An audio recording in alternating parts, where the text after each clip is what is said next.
Hey guys, John V here with PhoneArena. I'm live here at Google I/O 2018, and this is our quick hands-on look at the Android P preview. By now, the trendy word in tech has been artificial intelligence, or simply AI, which is one of the core aspects that we see in this Android P build. But I'll talk more about that in a little bit. First and foremost though, I want to go through a quick listing of what Google introduced here with Android P at Google I/O 2018 that general consumers will more than likely be affected by when it rolls out officially later this year. So here we go. We have adaptive battery. On-device learning monitors what apps you commonly use, and it efficiently delivers processing and battery power to them.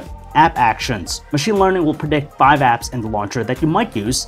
Slices. Using the search bar in Android P, Slice APIs will help to streamline processes such as finding a Lyft ride.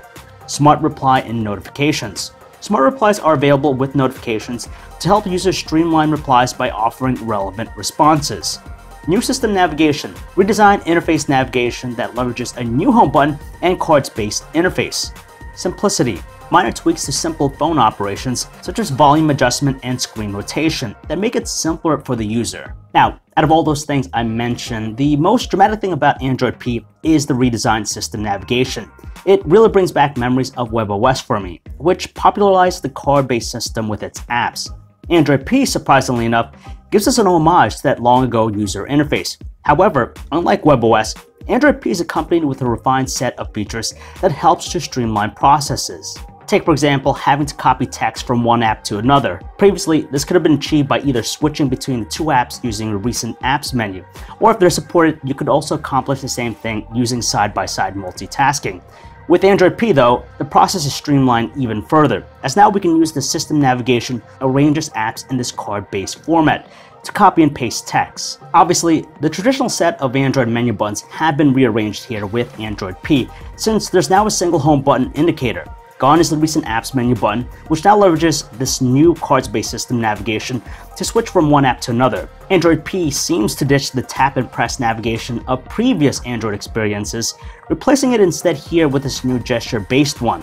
There's a short window where most users will more than likely need to adjust these new gestures, but we found them quick to adopt and learn. Now, the last piece we really want to focus on with our quick hands-on experience with Android P is how the platform as a whole aims to streamline processes, making the experience simpler. Take, for example, Slices, a new API that allows apps to push their services to places like Google Assistant and Google Search. Now, we saw this demo in action as the process of looking for a Lyft ride is streamlined because you don't have to perform this action in the traditional sense by opening the app and setting up your destination points. Using either Google Search or Google Assistant, Slices will intelligently offer those actions to you.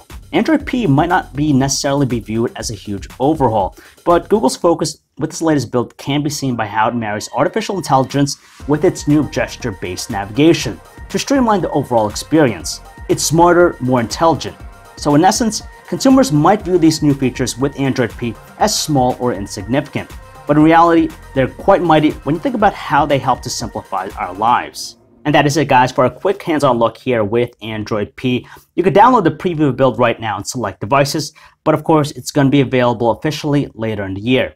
So if you guys want to learn more about anything I talked about in this video, you can check out our website, PhoneArena.com. This is John V, signing off.